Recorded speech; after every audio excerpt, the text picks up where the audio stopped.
Hello friends, मैं मयंक त्रिपाठी क्यूट्रिक्स 2.0 e learning platform पर आपका एक बार फिर से स्वागत करता हूं। जैसा कि हमने पिछले अपने वीडियो लेक्चर में एक नए सेगमेंट को शुरू किया है जिसका नाम है उत्तराखंड का इतिहास। उसके अंदर जो हमारा सिलेबस डिफाइन है पटवारी और लेखपाल परीक्षा को लेकर, वो अपने आप में बहुत ही ज़्यादा सीमित है, लेकिन फिर भी उसमें कई सारी चीज़ें ओपन करके नहीं बताई गई हैं। जैसे कि उसमें जो पहली लाइन है वो है उत्तराखंड के प्रमुख राजवंश, जिसमें कुछ नाम लिखे हुए हैं जैसे कि कत्यूरी शासन हो गया, पवार वंश हो गया, चंद्रवंश हो गया, गोरखाओं का शासन है, उसके बाद अंग्रेज़ों का शासन है। तो वो सारी चीज़ें हमने जो ओवरव्यू है इस पूरे सिलेबस का वो हमने देखा है। मेरे द्वारा जो इतिहास की उत्तराखंड के इतिहास का जो ये सेगमेंट है जो तैयार कराया जाएगा वो कुछ इस तरीके से होगा कि हम सिर्फ इस पटवारी और लेखपाल परीक्षा के दृष्टिकोण से ही हम इस इतिहास को ना पढ़ें, इसके साथ साथ हम अन्य परीक्षाएं भी जो होने हैं अभी, जैसे कि वीडियो वीपीडीओ, उसमें जो इतिहास का पोर्शन है, उत्तराखंड के इतिहास का पोर्शन है, उसको भी ठीक से कवर कर पाएँ। टॉपिक पर जाने से पहले जो एक बेसिक अंडरस्टैंडिंग है इस पूरे उत्तराखंड के इतिहास को लेकर, उसके बारे में हमने पिछले लेक्चर में, वीडियो लेक्चर में कुछ बातें करी थी। आज हम जिस टॉपिक को पढ़ेंगे उसका नाम है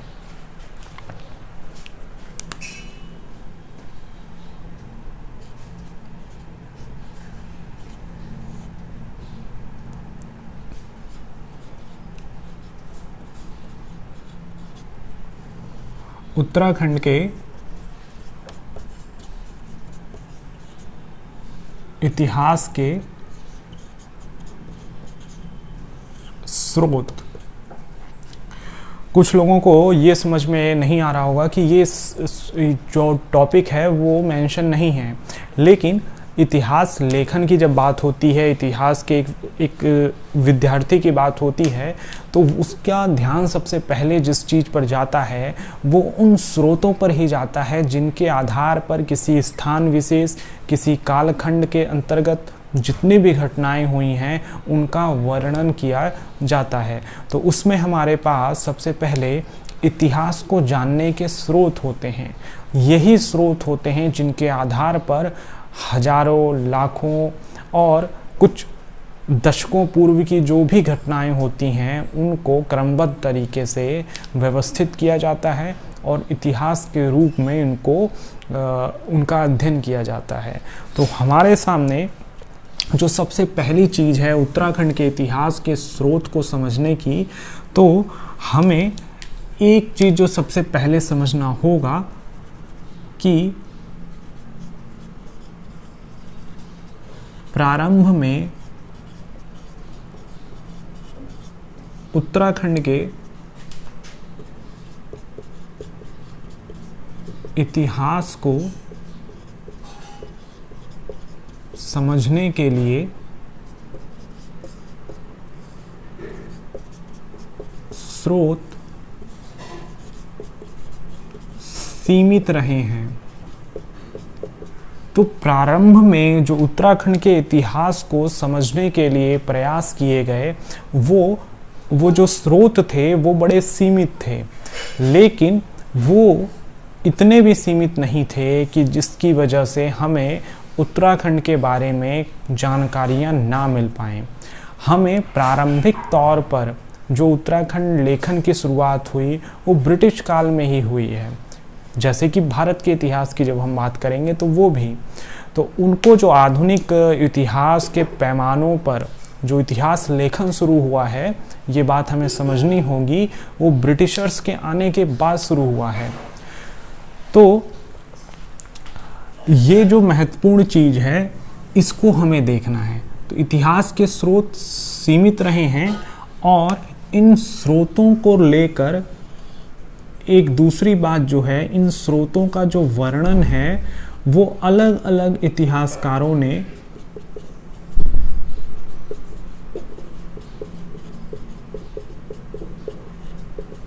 अलग अलग प्रकार से किया है। ये एक बात समझने वाली है। इसी का कारण है कि एटकिंसन जो एक ब्रिटिशर्स था जिसने कि हिमालयन गजेटियर लिखा था, उसने कार्तिकेयपुर राजवंश और कत्यूरी राजवंश के बीच का अंतर उसने नहीं करा, उसने दोनों को एक ही माना।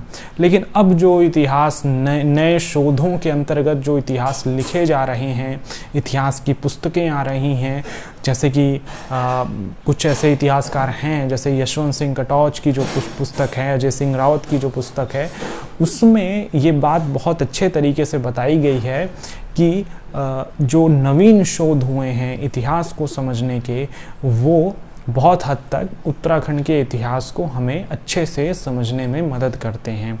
तो अब स्रोत व्यापक हुए हैं लेकिन अभी भी थोड़े बहुत सीमित जरूर हैं, और उनको, इस बात को हमें उत्तराखंड के इतिहास को समझने से पहले ये जानना होगा। तो हमें कहीं पर कुछ पुस्तकों में कोई तिथि, कोई क्रम अलग देखने को मिलेगा और किसी अन्य पुस्तक में हमें वही चीज़ अलग तरीके से देखने को मिलेगी। लेकिन हमें यहाँ पर जो UKSSC की परीक्षा है उसको ध्यान में रखते हुए जो सर्वमान्य तथ्य हैं, मतलब यहाँ ये लाइन रखनी चाहिए कि जो सर्वमान्य मत है उसी को हमें वरीयता देनी होगी इतिहास में। और कभी भी आयोग जो है वो ऐसे प्रश्न नहीं पूछता है जिसमें डेट को लेकर, नाम को लेकर या किसी अन्य घटना को लेकर इतिहासकारों के मध्य में विवाद रहे हों।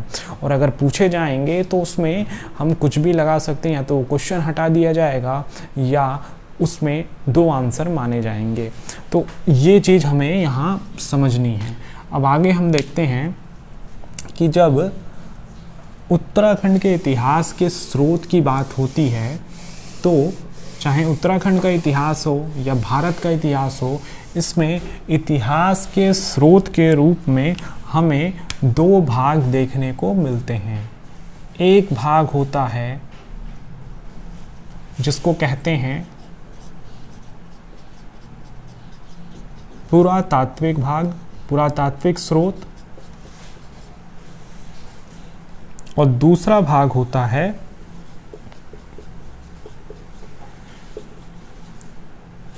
साहित्यिक स्रोत।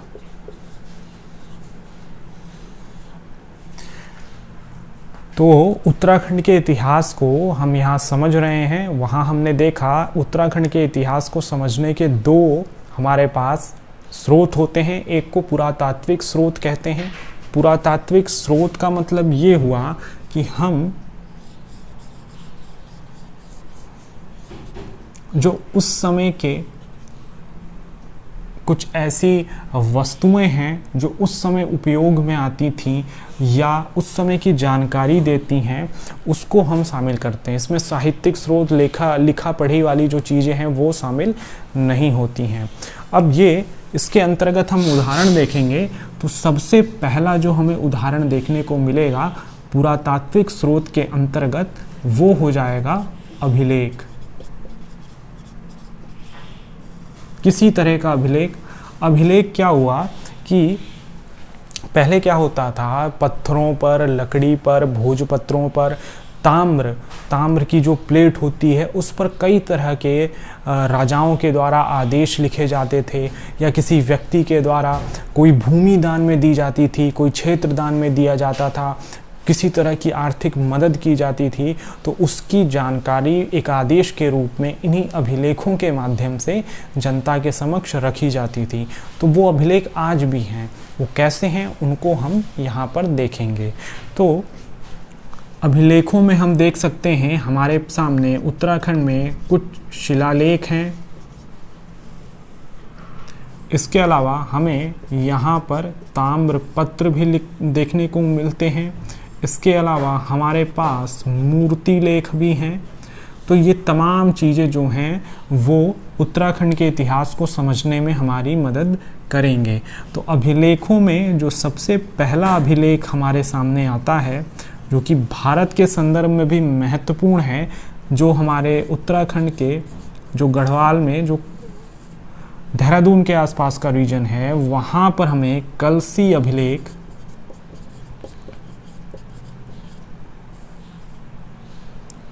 मिलता है। ये अभिलेख हमारा अशोक कालीन है, अशोक के समय का अभिलेख है। और इस अभिलेख के माध्यम से ये बात हमें पता चलती है कि 324 BCE के आसपास का जो समय था, जो मौर्य काल हुआ करता था, उसमें जब हम देखेंगे चंद्रगुप्त मौर्य के बाद जब अशोक का शासन आएगा, तो वहाँ पर ये पता चलता है कि मौर्य वंश की जो सीमा थी वो उत्तर में, जहाँ हमारा उत्तराखंड है, वहाँ तक भी थी। और वहाँ पर एक जाति होती है कुणिंद जाति, उसका शासन देखने को मिलता है। तो यहाँ पर अशोककालीन अभिलेख मिलता है और यहाँ पर एक जाति कुणिंद जाति को यहाँ पर हम शासन करते हुए देख सकते हैं। ये कलसी का अभिलेख है और ये उत्तराखंड के संदर्भ में भी हमें जानकारी देता है। दूसरा, क्योंकि अशोक के जो अभिलेख हैं वो अलग अलग जगहों पर हैं, हम पाकिस्तान में भी अशोक के अभिलेख देखते हैं, शाहबाजगढ़ी एक जगह है। इसके अलावा हमें काबुल कंधार में भी अशोक के जो अभिलेख हैं वो देखने को मिले हैं, दक्षिण भारत में देखने को मिले हैं, पूर्वी भारत में देखने को मिले हैं, उड़ीसा के तट पर हमें देखने को मिला है। तो वो सारे जो गुजरात में भी हमें अभिलेख देखने को मिले हैं, तो वो अशोक के जो साम्राज्य था, और उसके बारे में इतना हमें पता होना चाहिए, वो हम भारत के इतिहास में पढ़ेंगे कि वो हिंदकुश पर्वत की तलहटी से लेकर आज के बंगाल, जो बांग्लादेश वाला सिरा है, वहाँ तक वो साम्राज्य था। उत्तर में कश्मीर से लेकर दक्षिण वाले हिस्से में भी पूरा इतना विशाल साम्राज्य था। उतना तो ना तो आगे चलकर कभी मुगलों के अधीन हुआ और ना ही कभी ब्रिटिशर्स के अधीन हुआ। तो वो था मौर्य साम्राज्य अशोक के काल का। तो उसी समय का एक अभिलेख हमें यहाँ पर देखने को मिलता है। इसके अलावा स्थानीय स्तर पर भी कई तरह के ताम्रपत्र शिलालेख हमें उत्तराखंड में देखने को मिलते हैं। तो इसमें है एक जो कार्तिकेय राजवंश था, उनका जो समय था, उनका जो शासनकाल हुआ करता था, उसमें हमें जो ताम्रपत्र दिखे हैं उसमें है पांडुकेश्वर ताम्रपत्र, कंडारा ताम्रपत्र। ये नाम हमें याद होने चाहिए। आगे भी हम जब अभी इतिहास को आगे हम जब समझेंगे तो हमें ये सारे नाम पता होने चाहिए। तो ये पांडुकेश्वर ताम्रपत्र, कंडारा ताम्रपत्र, इसके अलावा बलेश्वर ताम्रपत्र हमें देखने को मिलेंगे। तो ये हमारा कार्तिकेयपुर राजवंश से जुड़े हुए कुछ हमारे ताम्रपत्र हैं, अभिलेख हैं, जिनके बारे में हमारे पास जानकारी होनी चाहिए। अब यहीं पर हम कुछ अन्य भी हमारे पास अभिलेख हैं, जैसे कि गोपेश्वर लेख, दूसरा बाड़ाहाट लेख। इनसे भी हमें कई तरह की जानकारियाँ देखने को मिलती हैं।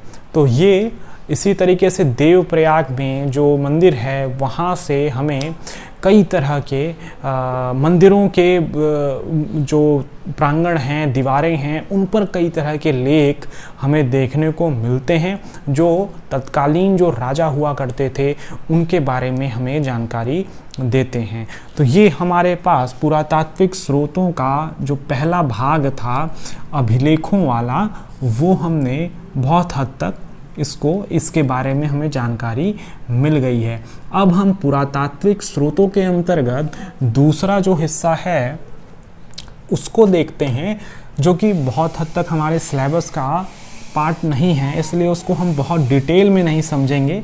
थोड़ा बहुत हम कल भी देख चुके थे उसको, और उसको कहते हैं, दो हिस्से हैं पुरातात्विक स्रोत को समझने में। अगला जो हमारा स्रोत है वो है ख़ास तौर से अगर हम प्री हिस्ट्री की बात करें, मतलब पाषाण काल को समझने की बात करें, या प्रोटो हिस्ट्री की बात करें, तो उनको समझने के जो हमारे पास पुरातात्विक स्रोत हैं उनको बस हमें नाम से समझ लेना है। एक तो जो प्रारंभिक हमारे पास मानव रहा है,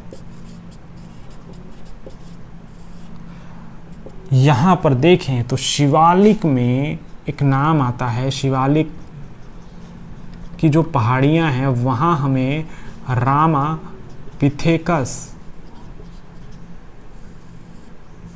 रामापिथेकस ये एक ह्यूमनॉइड है, ये प्रारंभिक मानवों का एक नाम है जिसके कंकाल हमें शिवालिक रेंजेस में देखने को मिली हैं। इसके अलावा इस समय की जानकारी हमें इनके द्वारा बनाए गए पाषाण उपकरणों से प्राप्त होती है। इसके अलावा इनकी जानकारी हमें एक संरचना है जिसको हम कहते हैं, जो इनकी कप मार्क्स कहा जाता है, बड़े बड़े पत्थरों पर एक धसाव की आकृति होती है, वो कप मार्क्स होते हैं। इसके साथ साथ हमें प्री हिस्ट्री की मैं बात कर रहा हूँ, प्री हिस्ट्री को समझने के लिए इनके जो शवाधान तकनीकें थीं, किस तरीके से शव को अंत्येष्टि करने का जो उनका तरीका था, उससे उन समय के लोगों के बारे में जानकारी मिलती है। तो ये कुछ लिस्ट है, इसको हमें डिटेल से हमारे सिलेबस में नहीं है, तो इसको मैं यहाँ पर स्रोत के रूप में भी बहुत डिटेल में नहीं पढ़ाऊँगा। इसके अलावा जो दूसरा हिस्सा होता है प्रोटो हिस्ट्री का, जो आद ऐतिहासिक काल का उत्तराखंड था, उसका पुरातात्विक स्रोत जो हम देखेंगे तो उसको हम कहेंगे, जो कल मैंने बताया था, चित्रित धूसर मृद भांड। अब ये मृद भांड का मतलब क्या हुआ? मिट्टी के बर्तन। दरअसल प्री हिस्ट्री जो कि पाषाण काल होता है, जिसमें कि हम देखते हैं जो पाषाण काल का परवर्ती समय रहा होगा, नव पाषाण काल का जो टाइम रहा होगा, वहाँ पर आग और खेती शुरू हो गई थी। तो खेती होगी तो अनाज होगा, अनाज होगा तो उन्हें रखने के लिए बर्तन चाहिए। अब बर्तन उस समय स्टील के तो होंगे नहीं, उतनी तकनीक विकसित नहीं थी, लेकिन जो बर्तन बने थे वो मिट्टी के बने थे।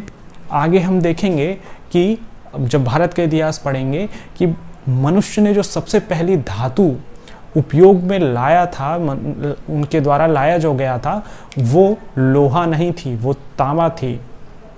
तांबे की जो धातुएं थी वो उपयोग में आई। पहले पत्थर आए, फिर ताम्र पाषाण, मतलब तांबे और पत्थर से मिलके कुछ उपकरण बने, फिर तांबे के बने। सिंधु घाटी सभ्यता हम देखेंगे तो वो कांसे के बने हुए बर्तन थे। तो हमारे उत्तराखंड में जो एक मृदभांडों की संस्कृति आद ऐतिहासिक काल में देखी जाती है, उसको हम चित्रित धूसर मृदभांड या अंग्रेजी में पेंटेड ग्रे वेयर कहते हैं, PGW। जैसे कि हमारे हरिद्वार में एक जगह है बहादराबाद, ये बहुत फेमस जगह है जहाँ से हमें PGW देखने को मिलता है। PGW के कुछ अन्य उदाहरण हमें राजस्थान के नूह में भी देखने को मिलते हैं, तो वो अलग बात है। उत्तराखंड के संदर्भ में प्रोटो हिस्ट्री को अगर कोई पूछे कि समझने का पुरातात्विक स्रोत क्या है, तो सीधे बता देना चाहिए PGW। तो ये हमने दूसरा स्रोत देख लिया, पुरातात्विक स्रोत में दूसरा हिस्सा, और इसको हमें सिलेबस के हिसाब से जो ज़्यादा मेंशन नहीं है उसमें इतनी बात हमें थोड़ा बहुत समझ में आनी चाहिए। अब अगला हिस्सा देखेंगे।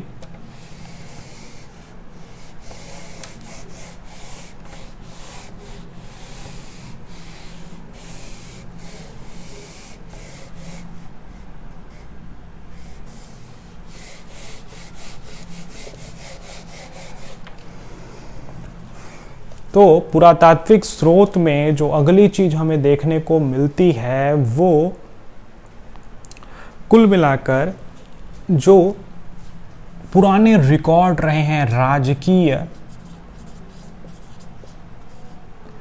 संग्रहालय में, बहुत सारी चीजें रखी गई हैं जिनको हम टिहरी, गढ़वाल स्टेट रिकॉर्ड के नाम पर जानते हैं। बहुत सारी चीज़ें उस समय के, जो खास तौर से टिहरी रियासत के अंतर्गत, जब टिहरी रियासत थी तब वहाँ पर जो आदेश निकले थे वो भी हैं, उससे पहले के भी हैं। तो वहाँ से हमें कई सारी जानकारियाँ यहाँ पर देखने को मिलती हैं। तो ये भी जानकारी का एक बहुत अच्छा स्रोत रहा है। क्योंकि देखें, अगर हम गढ़वाल की बात करें तो उत्तराखंड का जो गढ़वाल वाला रीजन है, वैसे तो कुमाऊं की भी अपनी संस्कृति है, बहुत बेहतरीन संस्कृति है, लेकिन गढ़वाल की जो अपनी संस्कृति रही है वो एक राष्ट्रीय और अंतर्राष्ट्रीय स्तर की रही है। चाहे उसकी भाषा हो, उसकी कला शैलियाँ हो, उसमें चित्रकारी हो, वो अपने आप में बहुत फेमस रही हैं। तो वो सारे रिकॉर्ड अभी भी रखे गए हैं और वो भी अतीत के संदर्भों को समझने में हमारी मदद करती हैं। तो उनको हम पुरातात्विक स्रोत के अंतर्गत रख देते हैं। तो पुरातात्विक स्रोत में हम देख रहे हैं चीज़ें हैं लेकिन कम हैं, लेकिन ठीक हैं, ये हम यहाँ पर देख लिए। अब हम साहित्यिक स्रोत की तरफ बढ़ेंगे।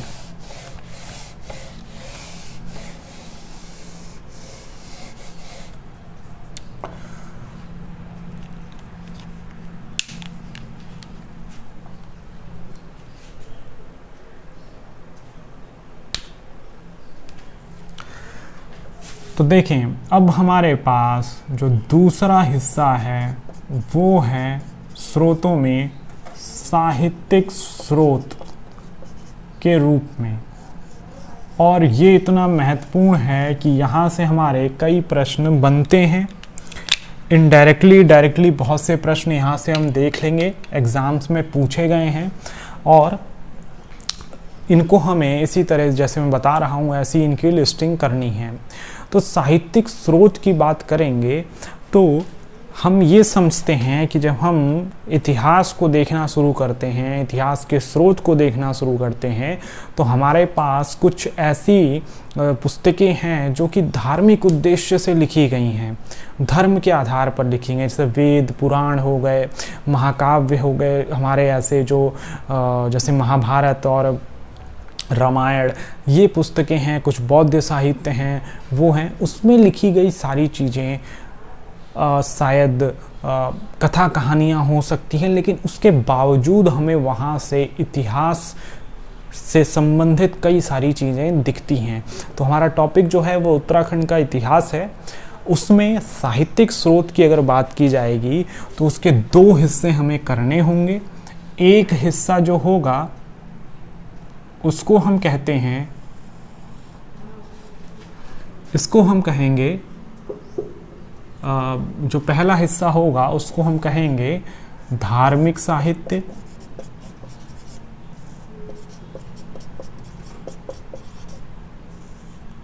ठीक, ये हमारा साहित्यिक स्रोतों में पहला हिस्सा है, धार्मिक साहित्य। और जो दूसरा हिस्सा होगा वो धर्म की परिधि से बाहर का होगा, धर्म निरपेक्ष साहित्य होगा।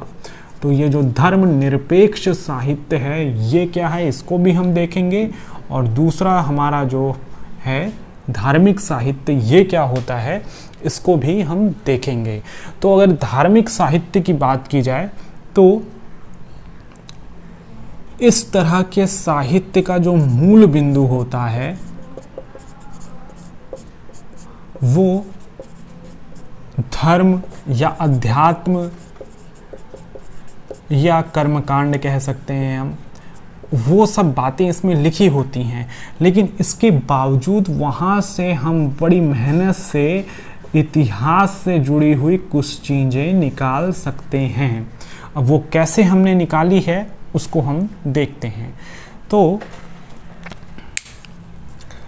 सबसे पहली चीज़ जो है अगर हम देखें तो हमारा एक ग्रंथ है जो कि दुनिया का सबसे पुराना एक पुस्तक है, जिसको हम कहते हैं, जो हमारा वेदों में भी सबसे पुराना है, ऋग्वेद। बहुत महत्वपूर्ण है, वैदिक सभ्यता को पढ़ने समझने के लिए पुस्तक बहुत महत्वपूर्ण है। तो ये जो ऋग्वेद है, वैसे तो ऋग्वेद में उसकी व्याख्या अलग अलग इतिहासकार अलग अलग करते हैं, लेकिन उसमें हमें जो आर्यों का जो प्रारंभिक स्थल, जहाँ आर्य, ऐसा माना जाता था कि जो आर्य का मतलब हुआ जो हमारे श्रेष्ठ लोग थे वो कहीं बाहर से आए थे, वो आए और उन्होंने पश्चिमोत्तर भारत में अपना निवास पहले बनाया। अब संकल्पना ये कहते हैं कि आर्य बाहर से नहीं आए थे, वो यहीं के थे। खैर जो भी हो, उनका जो एक स्थल था ऋग्वेद में वर्णित है कि जो एक सप्त सैंधव क्षेत्र, ये एक क्षेत्र है, वहाँ वर्णित है। जब भारत का इतिहास पढ़ेंगे तो इसको देखेंगे। तो ऋग्वेद में जो सप्त सैंधव क्षेत्र की बात करी गई है, वो क्षेत्र ऐसा माना जाता है कि वो हमारी उत्तराखंड की भूमि थी। ये हिमालय की ही क्षेत्र माना गया है, उत्तराखंड के ही हिस्से में ये पड़ता था, तो ऐसा माना गया है।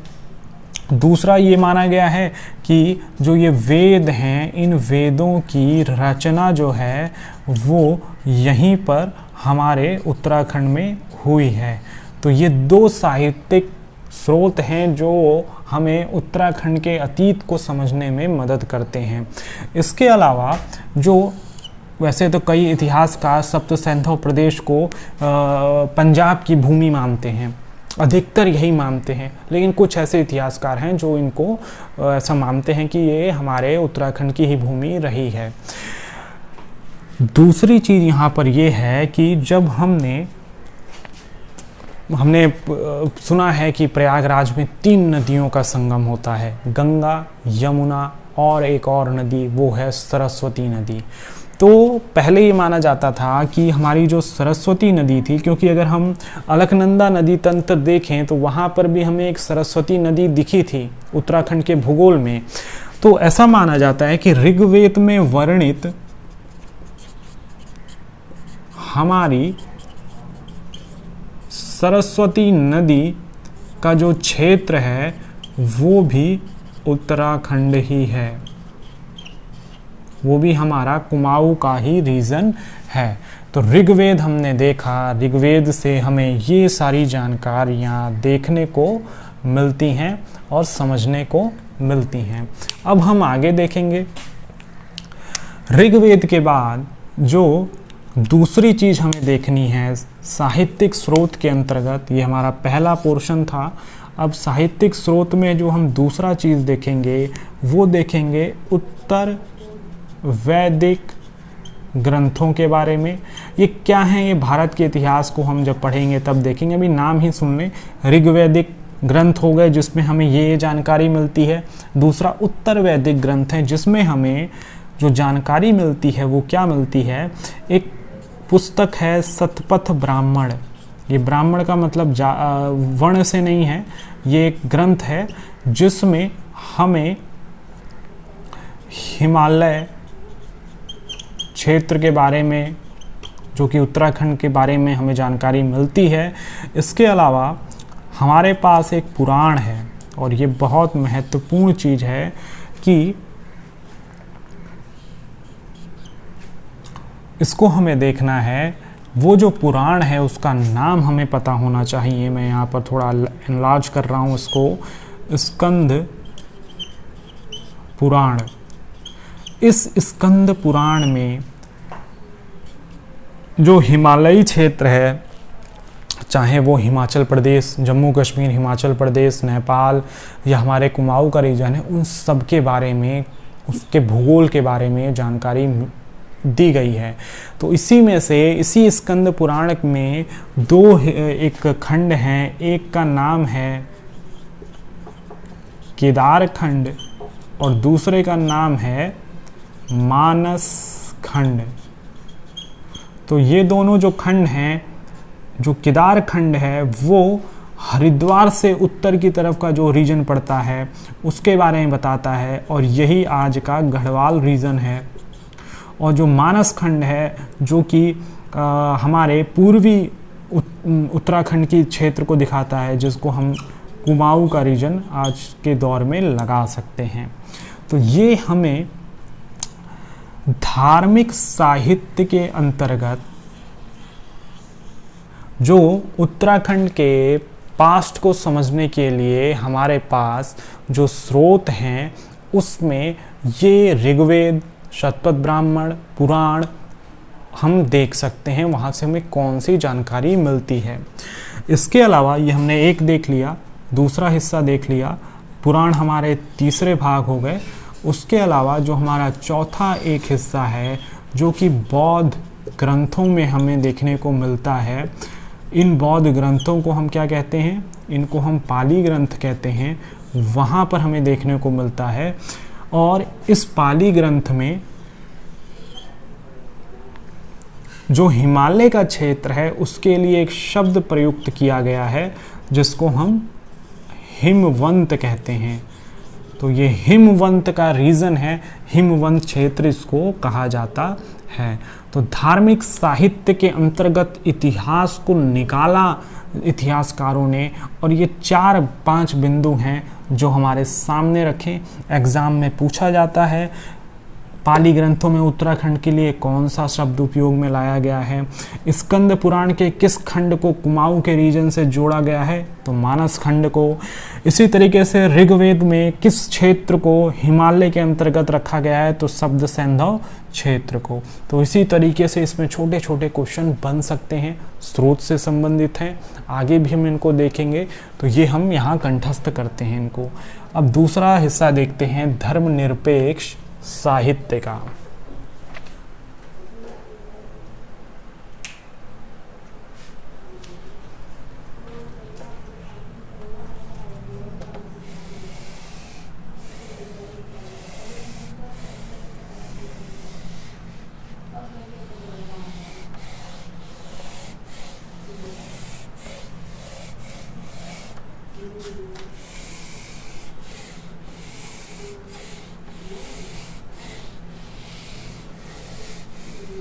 इसको मैं यहाँ लिख देता हूँ। तो हमारा जो अगला टॉपिक रहेगा स्रोतों के अंतर्गत, साहित्यिक स्रोतों के अंतर्गत, वो है धर्मनिरपेक्ष साहित्य।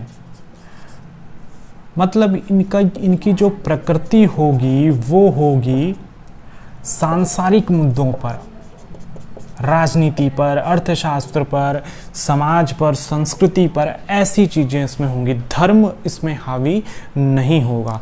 तो ऐसे भी ग्रंथ हैं जिसमें उत्तराखंड के बारे में हमें चीज़ें देखने को मिलती हैं। तो साहित्यिक स्रोत जब आएंगे तो यहाँ पर हम देखेंगे सबसे पहला जो एक पुस्तक है जिसमें उत्तराखंड के हिस्से के बारे में हमें जानकारी मिलती है, वो है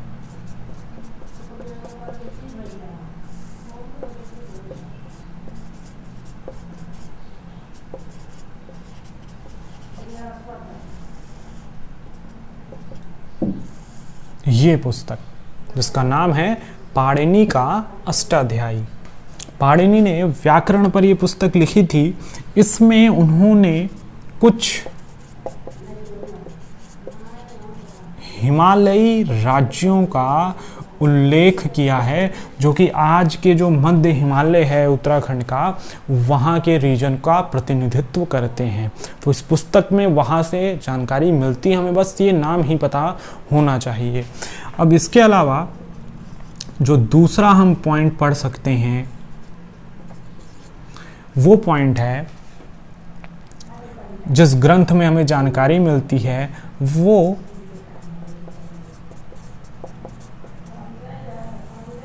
कालिदास के द्वारा जो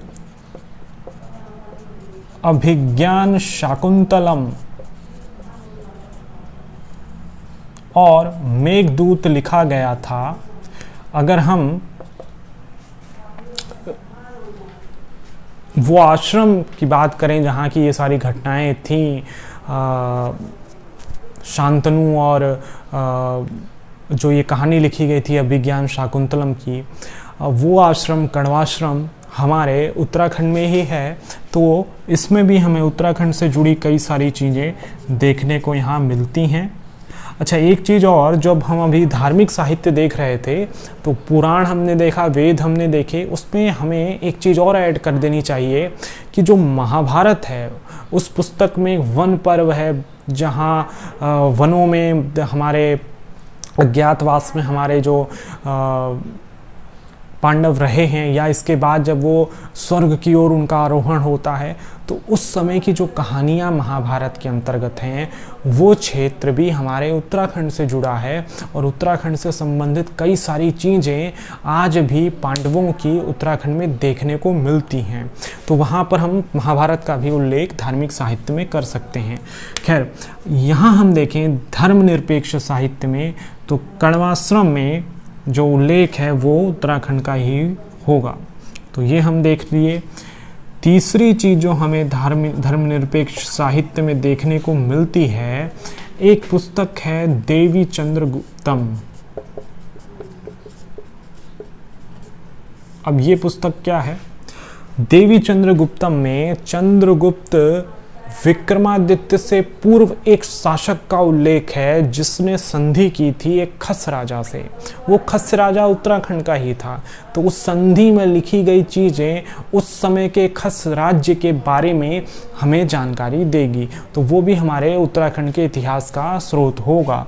तो देवी चंद्रगुप्तम में जिस शासक का उल्लेख हमें दिखता है वो है रामगुप्त। इस रामगुप्त की संधि हुई थी खस राजा के साथ। तो वहाँ से भी हमें एक धर्मनिरपेक्ष जानकारी देखने को इस क्षेत्र की मिलेगी, वो हम यहाँ पर देख रहे हैं। इसके अलावा अगर हम धर्मनिरपेक्ष साहित्य में कुछ और देखने की कोशिश करें, तो ये जो चौथा पॉइंट होगा वो होगा एक 10वीं सदी की पुस्तक है। और यही पुस्तक ऐसी है जो किसी एक ऐसे इतिहासकार ने लिखी है जो पूर्णतः आधुनिक इतिहास लेखन के मानदंडों पर खरी उतरती है। इस पुस्तक का नाम कल्हण द्वारा लिखी गई पुस्तक राजतरंगिणी है।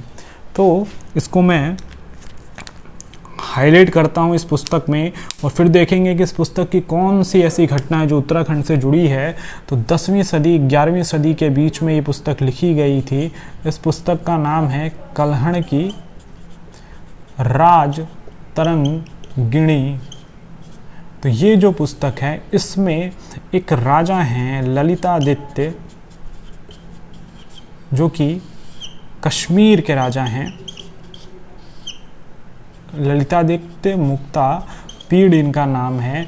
इनका एक हमला हुआ था हमारे गढ़वाल वाले रीजन पर इसी समय, तो उसका उल्लेख यहाँ पर हमें देखने को मिलता है। और आयोग ने ये परीक्षाओं में पूछा है कि किस पुस्तक से ये जानकारी मिलती है कि ललितादित्य ने उत्तराखंड पर हमला किया था। तो उस पुस्तक का नाम राजतरंगिणी है। कभी लेखक का नाम पूछ सकता है, कभी पुस्तक में किसका उल्लेख है, किस राजा का, ये पूछ सकता है। तो कश्मीर के इतिहास से जुड़ी ये पुस्तक है कल्हण की। तो ये हमारे पास उत्तराखंड के इतिहास को समझने के धर्मनिरपेक्ष स्रोत देखने को मिले हैं। अब हम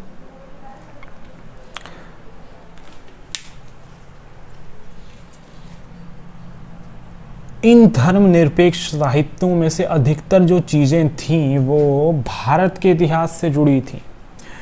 पवार वंश, चंद्रवंश के कुछ ऐसे संरक्षण राजाओं ने कुछ ऐसी लेखकों का करा जिन्होंने उन राजवंशों के समय की जानकारियों को लिपिबद्ध किया है अपनी अपनी रचनाओं में।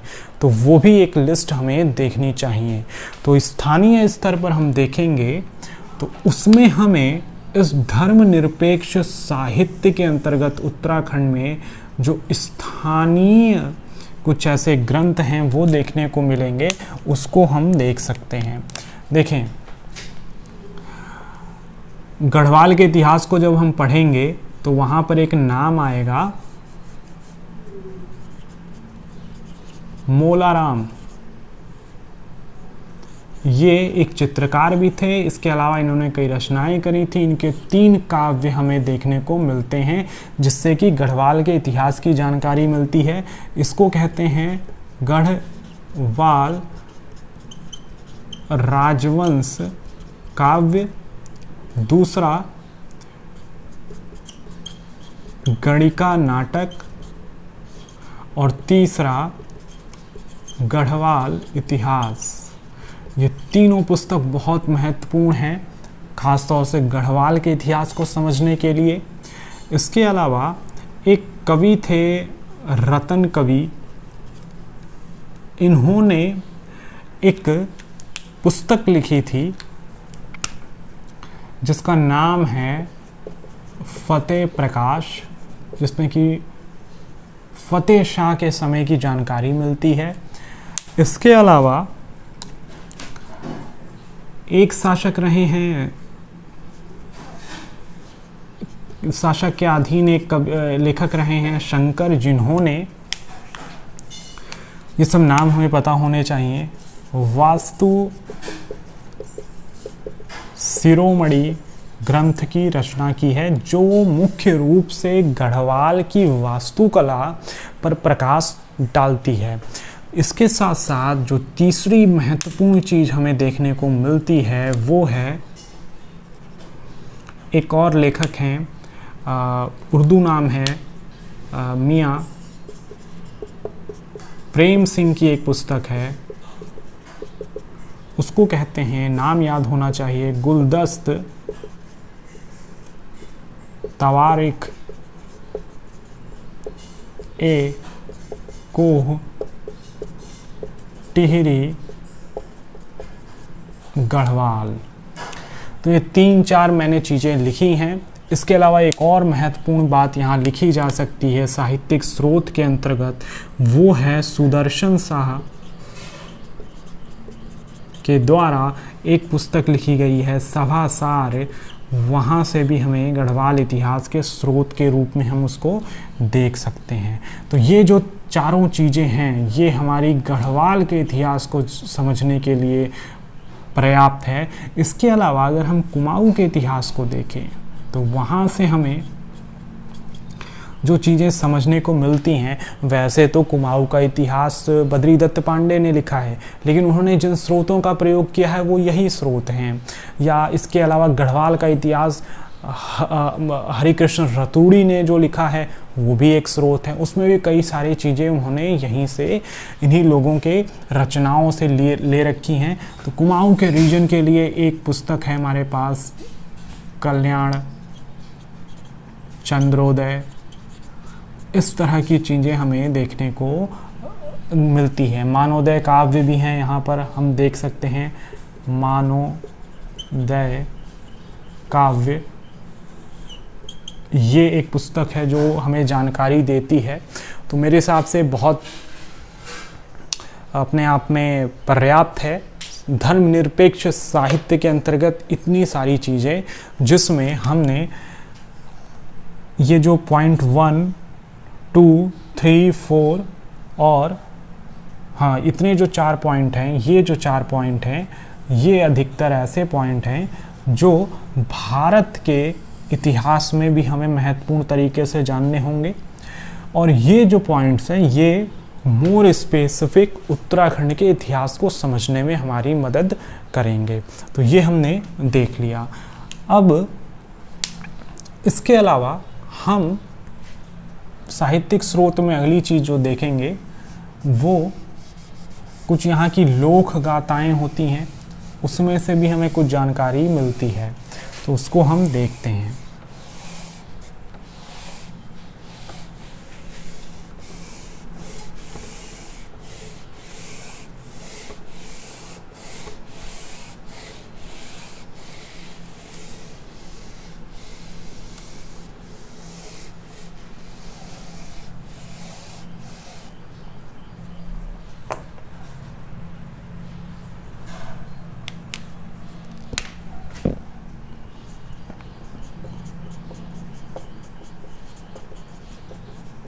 तो साहित्यिक स्रोत में हमने पहला हिस्सा जो था, जो कि धार्मिक साहित्य का था, वो हमने एक तरह से तैयार कर लिया।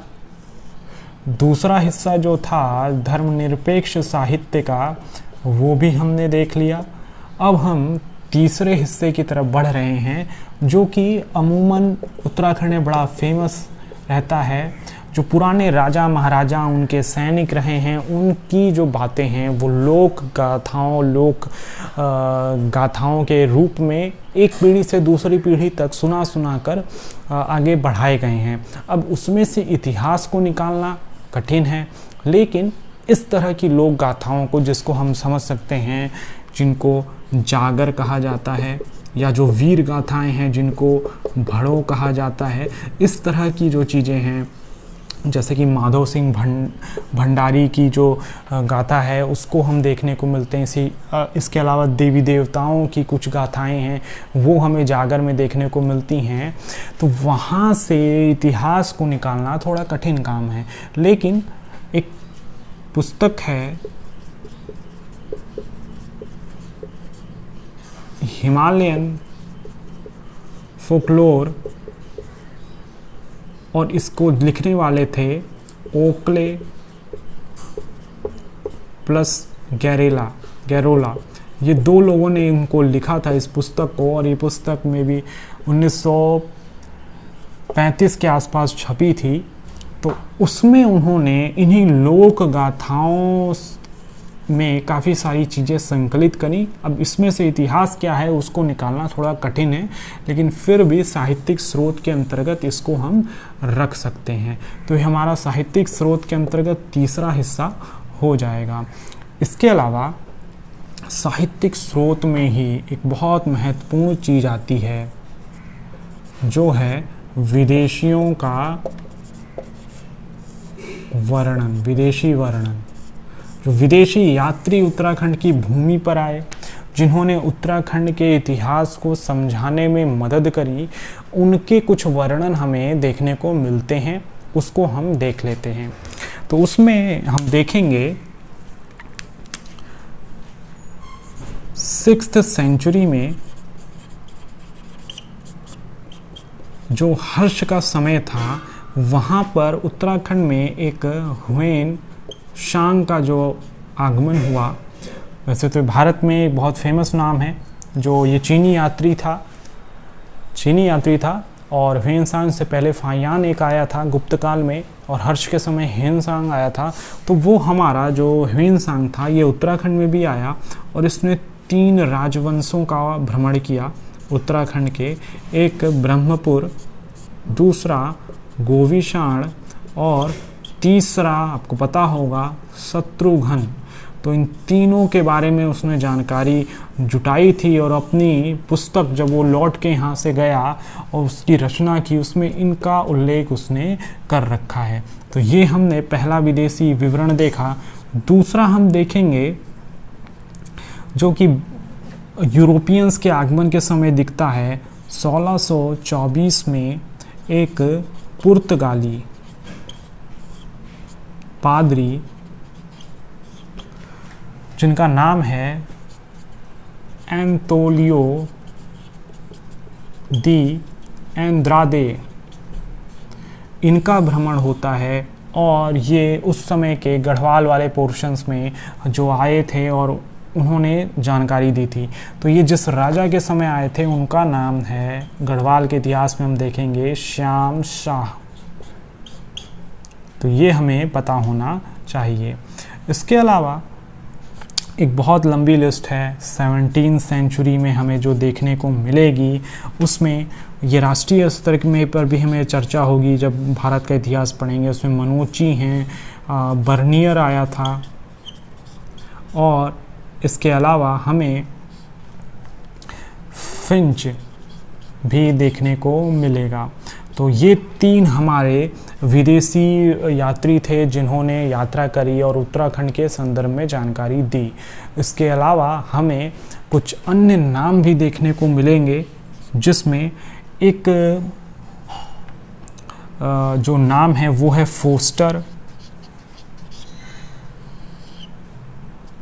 इसके अलावा एक नाम है रैपर, एक नाम है मरकुफ्ट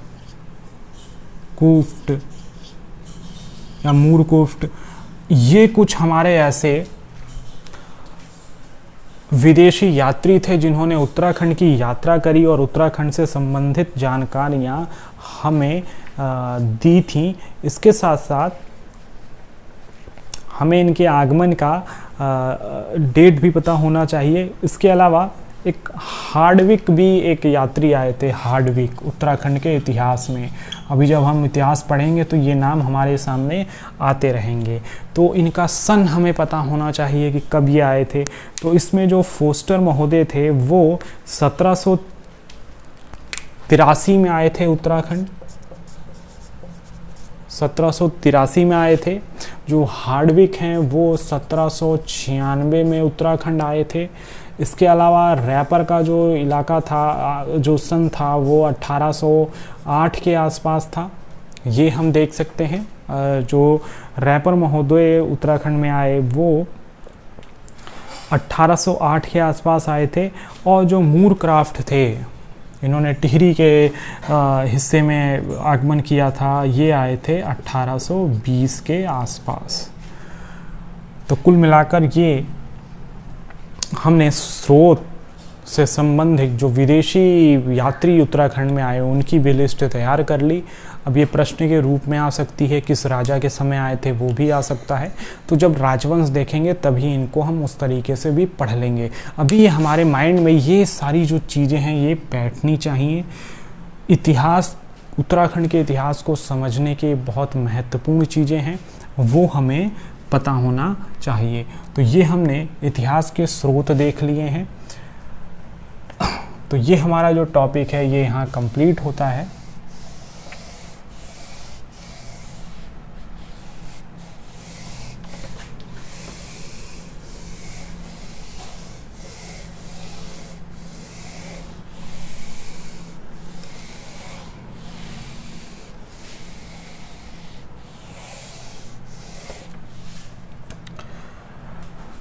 अभी जो हमने इतिहास के स्रोत में पुरातात्विक इतिहास जो पढ़ा था उसमें मैं एक पॉइंट याद दिलाना चाहूँगा। जो सिक्के होते हैं वो भी उत्तराखंड के इतिहास को समझने में मदद करते हैं।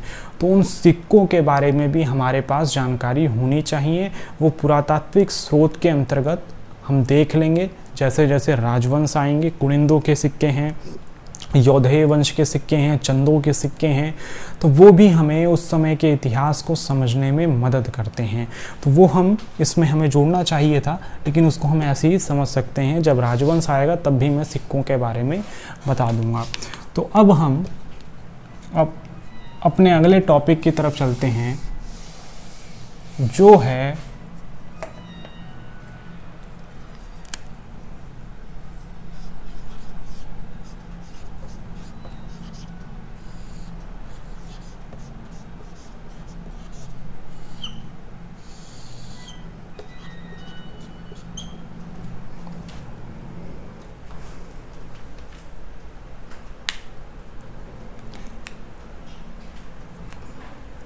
कुनिंद शासन। तो ये बहुत बड़ा कोई ऐसा टॉपिक नहीं है, आसानी से कवर हो सकता है। जो मैंने ओवरव्यू इससे पहले वाले वीडियो में दे रखा है उसमें इसको मैंने अच्छे से समझा रखा है। कुनिंद शासन क्या है, इसका महत्व क्या है, वो इस बात से लगता है कि इसको हम उत्तराखंड का पहला ऐतिहासिक राजवंश कहते हैं। इससे पहले हमने खशों की बात करी होगी, सुना होगा, पहले खश जाति होती थी या अन्य अन्य चीज़ें जो देखी थी वो अलग बात हैं। लेकिन जो किरात वंश होते थे, जो ये मूल यहाँ के जो जनजातियाँ थीं, उसके बारे में हमने देखा था। लेकिन कुनिंदों की जो बात है वो इस बात से प्रमाणित होती है जो कि कुनिंद राजवंश जो है ये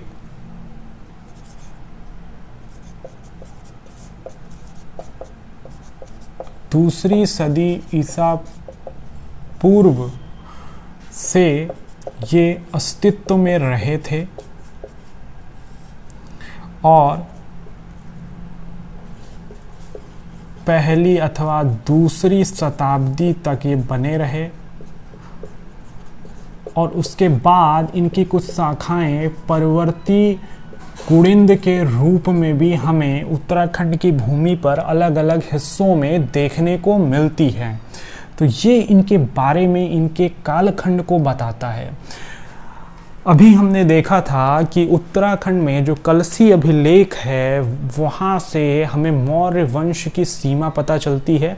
मौर्यों की जो सीमा है वो हमें कुल मिलाकर जो देखने को मिलता है वो अगर हम देखेंगे तो ये हमारा उत्तराखंड है, ये हमारा भारत है। भारत के मैप में हम देखेंगे तो यहाँ पर हमें कलसी अभिलेख देखने को मिलेगा। तो ये जो कलसी अभिलेख है वो कुनिंदों के शासन के बारे में हमें जानकारी देता है, तो इसको हम यहाँ मेंशन कर सकते हैं।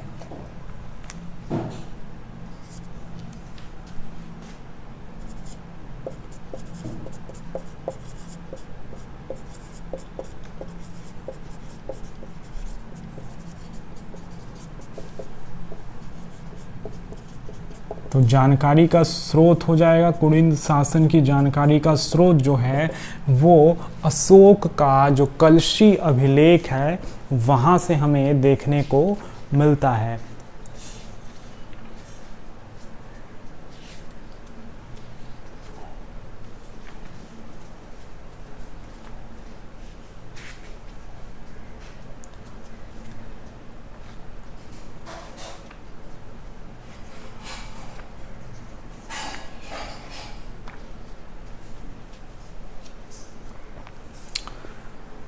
तो ये एक महत्वपूर्ण चीज़ है।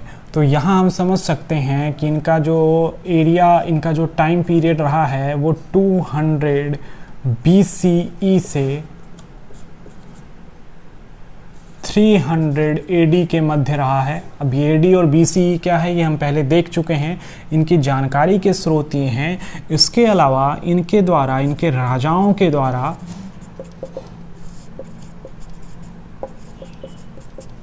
जो तांबे या चांदी के जो सिक्के जारी किए गए वो सिक्के भी मुख्य रूप से इनकी शासन व्यवस्था, इनके राजवंश, इनके राजाओं के नाम, उसकी जानकारी हमें देते हैं। तो ये सिक्के हैं, ये भी कुनिंद राजवंश को समझने के लिए हमारे सामने एक महत्वपूर्ण स्रोत के रूप में आते हैं। और अभी हमने स्रोतों में देखा और मैंने बताया भी था ये कैसे स्रोत होंगे, पुरातात्विक स्रोत होंगे। तो ये हम यहाँ पर देख रहे हैं। तो राजाओं के द्वारा तांबे और चांदी के जो सिक्के जारी किए गए थे उससे कुनिंदों के शासन के बारे में हमें जानकारी मिलती है। वहाँ के एक राजा थे कुनिंद राजवंश में अमोघ भूति। उनके समय कुनिंद राजवंश का एक बहुत ज़्यादा विस्तार हुआ।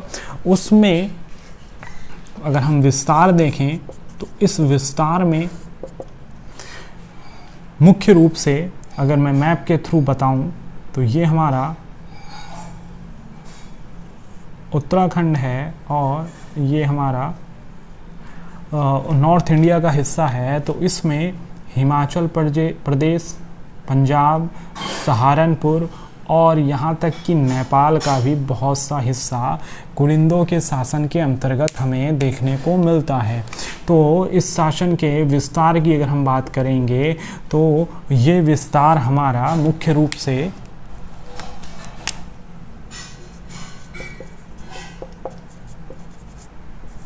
हिमाचल प्रदेश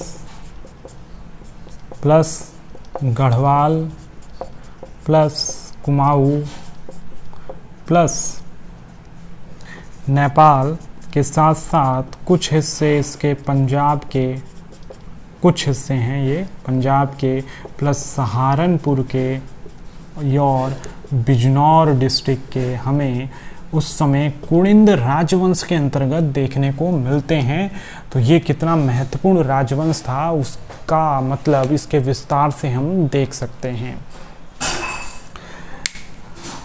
अब जैसे कि हम बता रहे हैं कि कुनिंद राजाओं ने कुछ सिक्के जारी किए गए थे, तो उन सिक्कों के बारे में हम थोड़ी जानकारी ले लेते हैं और फिर ये हमारा पोर्शन तैयार हो जाएगा।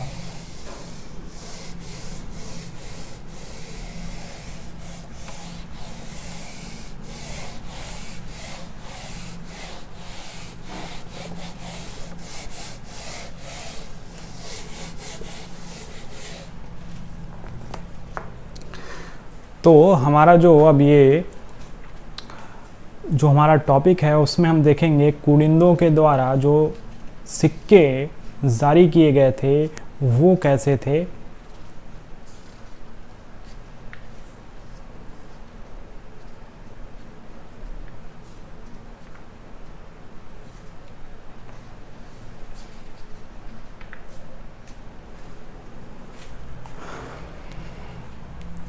तो देखें, एक चीज हमें समझनी है कि जो कुनिंद थे, कुनिंदों के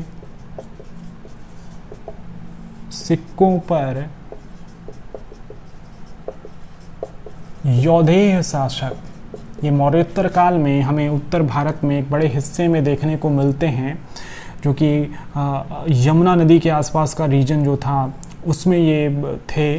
तो इनका प्रभाव पश्चिमी उत्तराखंड के हिस्सों पर भी पड़ा। तो यौधेय शासकों के द्वारा जारी सिक्कों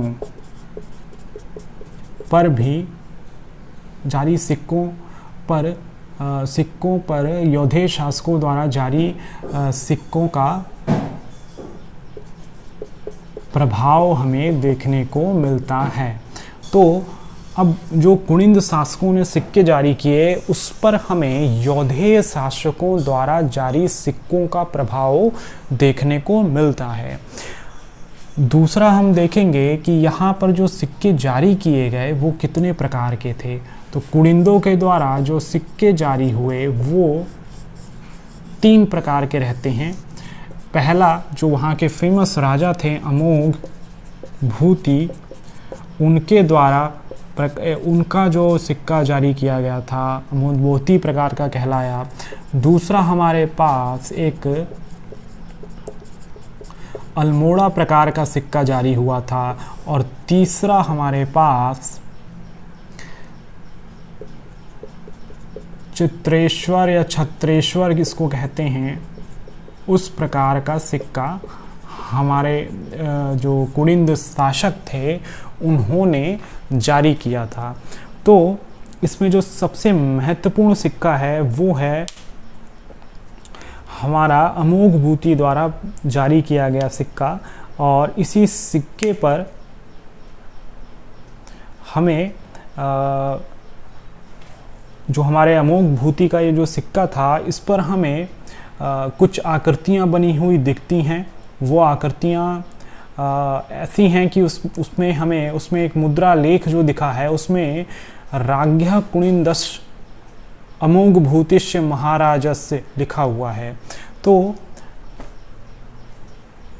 ये उतना महत्वपूर्ण नहीं है, लेकिन इतना हम समझें कि अमोघ भूति प्रकार के जो सिक्के थे वो रजत सिक्के थे।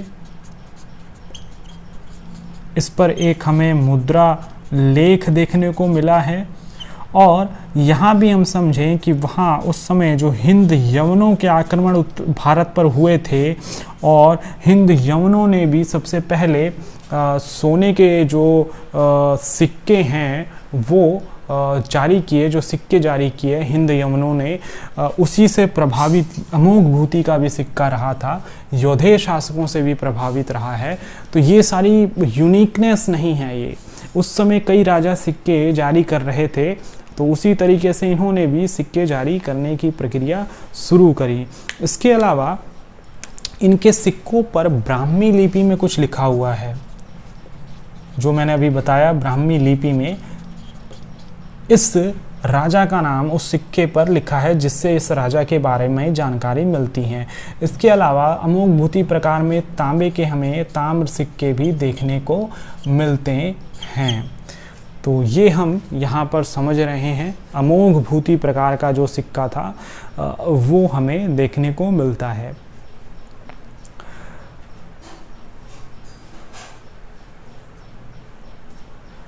इसके अलावा जो ये अल्मोड़ा प्रकार का जो सिक्का है, इसकी खूबी ये है कि ये हमें सिर्फ उत्तराखंड में ही देखने को मिलता है।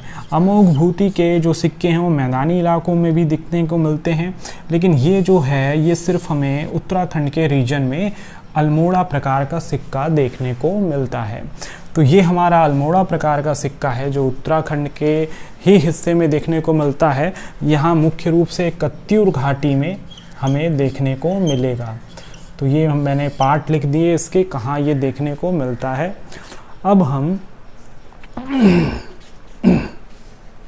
अब जो अगली चीज़ हम देखेंगे वो है हमारा छत्रेश्वर या चित्रेश्वर प्रकार का जो सिक्का है उसको हम देखते हैं। और जैसा कि ये बताया गया है कि इस पर बहुत ज़्यादा व्यापक प्रभाव जो है वो इसी यौधेय शासकों के सिक्कों का हमें देखने को मिलेगा। तो बहुत सारी चीज़ें इसमें हमें नहीं देखनी है, हमें सिर्फ नाम देखने हैं, प्रकार देखने हैं, सिक्के क्या हैं वो हमें देखने हैं। तो ये हमने यहाँ के सिक्कों के बारे में जानकारी ली। सिक्के व्यापक पैमाने में थे, तो जब सिक्के ज़्यादा थे यानी कि उस राज्य का जो अर्थव्यवस्था थी वो अच्छी रही होगी। और कुरिंद सिक्के कौन जारी करता होगा? अब देखें, सिक्कों के माध्यम से यहाँ हमें दो चीज़ें पता चली। एक तो इनकी अर्थव्यवस्था कि सिक्के संख्या में अधिक हैं यानी कि अर्थव्यवस्था सही है, वस्तु विनिमय नहीं होता होगा। और दूसरा, व्यापार बड़ा अच्छा होता होगा, यहाँ व्यापार अच्छा रहा होगा। और दूसरी चीज़ हम ये देखते हैं कि ये जो शासक रहे हैं ये किसी के पराधीन नहीं रहे होंगे, स्वतंत्र अधिकार है, तभी तो अपने नाम से सिक्के ये जारी कर रहे होंगे। भले परवर्ती काल में ये अधीन बने थे, कुषाणों के अधीन, कुछ निचला हिस्सा इनको गंवाना पड़ा था, लेकिन अगर हम दूसरी सदी ईसा पूर्व से दूसरी सदी तक का बात करें, वो जो 400 वर्षों का पीरियड रहा है उसमें कुरिंदों ने मध्य हिमालयी क्षेत्र में अपना वर्चस्व बनाकर रखा था। तो ये हमने यहाँ पर इनके सिक्कों के माध्यम से कुछ चीज़ें देखी हैं। अब यहाँ पर अगली चीज़ ये समझेंगे कि कुरिंद राजवंश की प्रणाली कैसी थी। तो ये प्रणाली अगर हम देखेंगे तो जब तक ये यौधेय शासकों के संपर्क में नहीं आए थे तब तक ये राजतंत्र को फॉलो करते होंगे। और जैसा कि एक प्रश्न हमें भारत के भूगोल में देखने को मिलेगा कि दुनिया का पहला गणतंत्रात्मक राज्य कौन सा है, तो वो आप एथेंस और वो सारी चीज़ें छोड़ें, आपको हमारे भारत में जो वैशाली है, जो बिहार का रीजन है, वहाँ पर सबसे पहला हमें गणतंत्रात्मक स्वरूप देखने को मिलता है। ऐसा कुछ इतिहासकार मानते हैं, लेकिन उसमें उसके स्वरूप में अंतर था, उसको पूर्ण रूप से हम गणतंत्र नहीं कह सकते हैं। तो खैर, यौधेय शासक जो थे उन पर गणतंत्र की प्रणाली उस समय जो सीमित स्तर पर थी उसका प्रभाव देखने को मिला। और जब उनके संपर्क में कुरिंद आए तो उन पर भी हमें गणतंत्र का प्रभाव देखने को मिलेगा। उनमें लोगों से विचार करके शासन चलाने की जो चीज़ें होती हैं, निर्वाचन की जो चीज़ें होती हैं, वो देखने को मिलेगा। तो ये पूर्ण रूप से गणतंत्र नहीं मान सकते, उसको हम कुलीन तंत्र मान सकते हैं। कुलीन तंत्र का मतलब ये हुआ कि 8, 10, 15 जो संभ्रांत लोग हैं वो मिलकर शासन कर रहे हैं, किसी एक व्यक्ति की निरंकुशता वहाँ नहीं चल रही है। तो ये हमारा कुल मिलाकर जो हिस्सा रहा है वो है कुरिंद शासन से जुड़ा हुआ। तो आज के अपने इस वीडियो में हमने मुख्य रूप से इतिहास, उत्तराखंड के इतिहास के स्रोत और कुरिंद शासन से जुड़ी कुछ चीज़ें देखी हैं। अब हम इस वीडियो को कंक्लूड करते हैं और अगले वीडियो में हम एक नए उत्तराखंड के इतिहास से जुड़े टॉपिक को लेकर आएंगे और उसको पूरा करेंगे। तो वीडियो देखने के लिए आप सब लोगों का बहुत बहुत धन्यवाद।